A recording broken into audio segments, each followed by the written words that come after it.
السلام عليكم. كنت نجم نبدا الفيديو هذيا اشتر وجهي اليسار لونه احمر. كنت زيد نجم نبدا الفيديو هذيا اشتر وجهي اليمين لونه ابيض. نهبط لكم دمعتين نعمل لكم خطاب شعبوي فيه برشا ايموسيونيل، برشا ضرب لغه وبرشا لغه حيد رابك باش نعديها عليكم وتقولوا السيد هذا قاعد يقول في حاجه والله تمس القلب، وهكاكا توليوا تعملوا في حاجات انتم ما عندكمش باش تعملوهم. في العشر ثواني هذوما صارت لكم اون مانيبيولاسيون بسيكولوجيك، التلاعب بالدماغ والاحاسيس نتاعك، وتكون هذه بطريقه لو لونجاج بارافيربال اي التواصل الغير اللفظي. والطريقه هذه يستعملوها جماعه الببليسيتي والماركتينغ، جماعه التنميه البشريه وجماعه السياسيين والاعلام. فما بالك في صفحات التواصل الاجتماعي وين برشا دراسات علميه ورد ان الانسان يفقد الفلتر بسيكولوجيك نتاعو الكل ويولي ما عادش عنده حس نقدي فيزافي الحاجات اللي قاعد يقرا فيهم. الدماغ نتاعنا رغم انه في الظاهر يظهر حاجه قويه ويجم يفرق اللوجيك والإيلوجيك، الا انه فما برشا عباد قاعده تستغل في نقاط الضعف الحسيه نتاعو لي بوين فيبل كوغنيتيف باش يعديوها عليك وتتبنى افكار مش نتاعك وتولي تجري حاجات انت ما حاجتكش بهم. كما تعرفوا في الآونة الأخيرة صارت الانتخابات الرئاسية السابقة لأوانها في البلاد التونسية وشاركوا فيها 26 مترشح، كل مترشح لقى الحظ نتاعو بكفاءة أو غير كفاءة أنه يعمل الحملة الانتخابية نتاعو. أقسم بالله العلي العظيم كان شد رئيسي لما فما جماعة عملت الحملة نتاعها في الشوارع ونسميهم أنا حملات الفارينة. اقسم بالله لا نسلم فيه. ورونا زاد القدرات نتاعهم في ليزانترفيو والمناظرات التلفزية. مازال عندك الوقت سي عمر. واخيرا في الجروبات باللي بيب سبونسوريزي والصفحات الفيسبوكيه.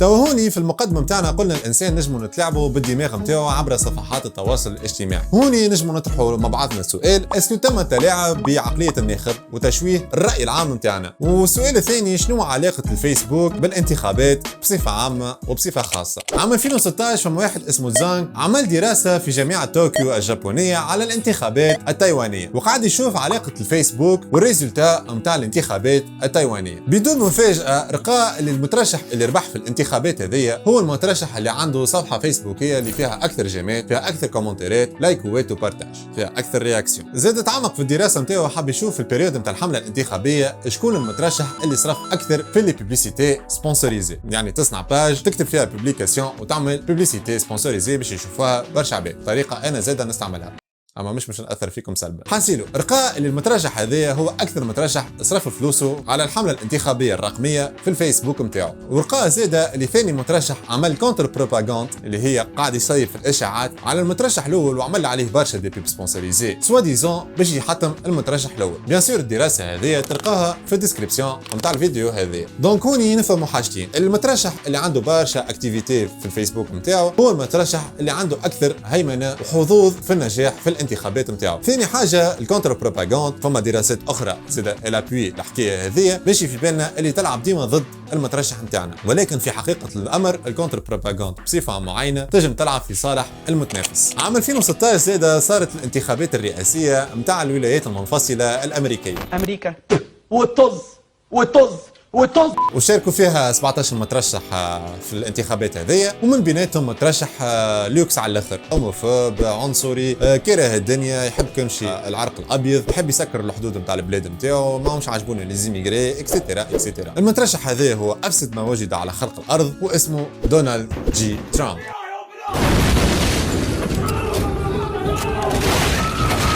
باهي بعد ما صاروا الانتخابات الامريكيه ترشح بيان سور سيد ترامب على كثر ما عملوا له الكونتر بروباغاند وفازت هذاك الكل، حبوا يعملوا دراسات على الانتخابات الامريكيه. دونك لقينا برشا حاجات انتريسونت على الاخر. اول فضيحه هي فضيحه كامبريدج اناليتيكا اللي صار ليك كبير نتاع البيانات الخاصه نتاع كل مستعمل امريكي للفيسبوك، ورخاو اللي انه دونالد ترامب استغل هالمعلومات هذيا في الحمله الانتخابيه نتاعو. هذاك علاش بين قوسين مارك زوكربيرغ لقى روحه يزق في الماء زقان قدام الجماعه هذوما من بعد الفضيحه هذيا.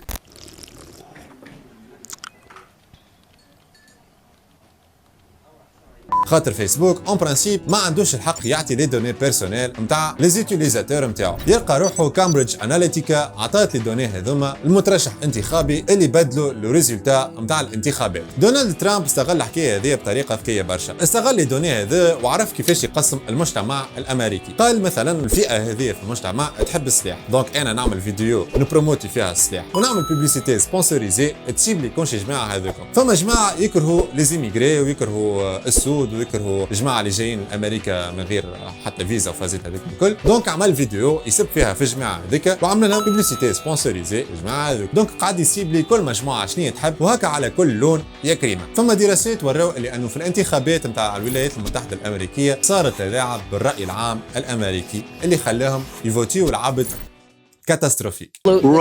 بريف تونس عام 2019 حسب موقع فيسبوك ads.com يقول لنا اللي فما 7,500,000 مستعمل فيسبوكي تونسي ذو جنسيه تونسيه والريبارتيسيون نتاع العمر نتاعهم تكون بالطريقه هذه. نقولوا نحن اللي في اقصى الحالات فما 40% ولا 50% شاركوا في الانتخابات هذه. معناتها كان الكالكول نتاعي صحيح فما 3 ملايين يستعملوا في الفيسبوك يشوفوا في البوبليكاسيون نتاع الفيسبوك وعملوا الانتخابات التونسيه في الرئاسيه الاولى. شكون يضمن لي اللي انه 3 ملايين هذوما ما وقعش التلاعب بالاحاسيس والدماغ نتاعهم؟ شكون يضمن لي اللي ما بدلناش الراي العام نتاع التوانسه؟ شكون يضمن لي زاده ما صارتش ان بسودو مانيبيولاسيون باش الانسان يصوت الاكس وما يصوتش الايغريك؟ ساشون انه في البريود هذيك الناس الكل تبومبارديت باللي بوبليكاسيون سبونسوريزي، وخاصه ان لقيت روحي في تقريبا 15 ولا 20 جروب فيسبوك يحكي على المترشح اكس والمترشح ايغريك من غير ما نطلب العبد انه يدخلني في الجروب هذاك. حاجه اخرى زاده اللي الانتخابات فيها قوانين تضبط كل مترشح شنو يجم يقول وما يقولش. فما حاجه اسمها الصمت الانتخابي اللي في البريود هذيك زاده قعدوا لي بوبليكاسيون سبونسوريزي يدوروا على الفيسبوك، معناتها وقع خرق بعض القوانين الانتخابيه. لا فما ايدرشيب في الاحزاب ولا فما ايدرشيب في الدوله. هوني فما برشا شبكات وجمعيات مثلا كيف مراقبون يحاولوا يأطروا هالانتخابات هذوما ويقولوا اسكو صار تجاوز ولا، ساشون كو فما برشا عباد الله غالب فاسدين كما قال حمل همامي. انا نقول الفساد على يساري توا بطريقه مباشره ولا بطريقه غير مباشره، بعقد نيه ولا بدون عقد نيه، الحمله الانتخابيه صار. فما حاجه اسمها الجروث هاكينج، هي طريقه يستعملوها قراصنه الانترنت باش يطلعوا بها الكوتا نتاع حكايه معينه. مثلا نحبوا نبيعوا البرودوي البرودوي هذاك نعملوا له حمله كبيره برشا، نصنعوا جروبات، نصنعوا باجات، نصنعوا دو بيب سبونسوريزي، نهبطوا فيديوهات، نشوفوا في الانستغرام، نشوفوا في اليوتيوب، نفرقوا الساحه الرقميه الكل بتصاور والا لي بوبليكاسيون نتاع السيد هذا. مانيش باش نقول اللي مترشح خير من المترشح ب ولا المترشح ب خير من المترشح هذيك اموركم، وانا نحب نقعد محايد فيزافي الفيديو هذايا. اما نحب نقول حاجه اللي لو فات انك لقيت روحك في جروب فيسبوك راهو اعرف اللي فما بورسنتاج صغير نتاع 5 ولا 6% ان تلعبنا بالاحاسيس والدماغ نتاعنا، وهذا قمه الاعجاز العلمي. حتى نشوف اسكو فماشي جمعيه تونسيه ولا جروب هكا عمل ديزيتود على اللي صار في الانتخابات التونسيه في البريود الاخيره وخاصه في البيب سبونسوريزي. مالوريزمون تحت على ارتيكل يحكي في نفس الحكايه اللي قاعد نحكي فيها انا تو، وصلنا نفس الكونكلوزيون اللي مالوريزمون مازالت ما فما حتى جمعيه عملت ليتود هذه. وحبيت نمشي نستشير جماعه سيجما كونساي ولكن انا فقري نقريلو دونك ما نجمش نعمل ليتود هذه. حبيت نشوف فماشي علاقه بين لي بيب سبونسوريزي وصفحات التواصل الاجتماعي وبين لي ريزولتا اللي باش يصيروا في الانتخابات هذه. دونك نجموا نفهموا توا اللي معنا حتى دوني امبيريك تنجم تفسر لنا اللي انه فما علاقه مباشره بين الريزولتا نتاع الانتخابات والصفحات الفيسبوكيه. ولكن المخاوف نتاعي تقعد ديما موجوده. المخاوف نتاعي شكون يضمن لي ان ما فماش بلد خارجي يجم يتلاعب بالراي العام نتاع الشعب التونسي؟ مثلا نقولوا دوله قويه عظمى كيف روسيا، الصين، امريكا تولي تعمل في دي بوبليكاسيون سبونسوريزي المترشح ولا المترشح ايغريك باش هو يربح ويقعدوا يتعاملوا مع بعضهم. ثاني حاجه شكون يضمن لي ما فماش بلدان النيه نتاعها تكون مش صافيه، مثلا يحبوا يدمروا البلاد التونسيه ويولي يطلعوا لنا مترشح يكون كاتاستروفيك على الاخر ويحب يهلك البلاد من غير ما نسمي الاسامي.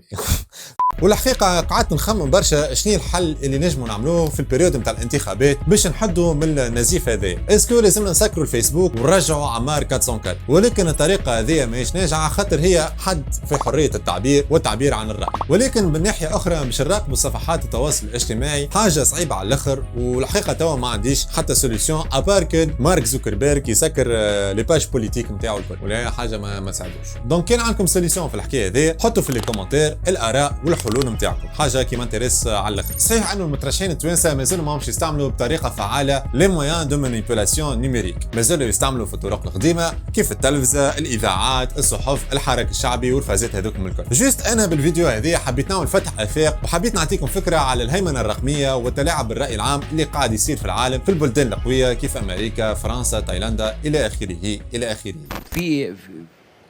الوقت انتهى. هي عمليه مصنعه. حسيلو من غير ما نطول في السوجي هذه، الدنيا قاعده تتقام وتتحط على زوز مترشحين اللي وصلوا للدور الثاني. نحب نقول هذيك هي الديمقراطيه وعلينا احترام راي الاغلبيه. تلاعبنا بالاحاسيس نتاعهم ولا لا، هذيك هي لو ريزولتا. دونك علينا توا مش نختاروا المترشح A ولا المترشح B.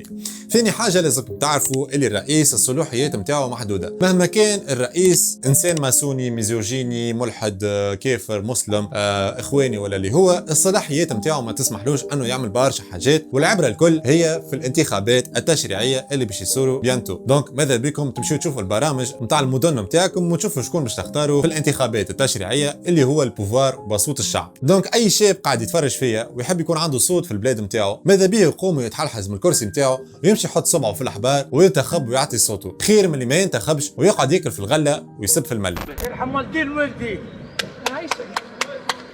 دونك فوالا، نحب نقول لكم مرحبا بكم في عصر الهيمنه الرقميه. هذه لمحه صغرونا على الغش والتلاعب الرقمي. كان عجبتك الفيديو ما تنساش تحط لايك كومنتير وسبسكرايب. نقول لكم على بروشين.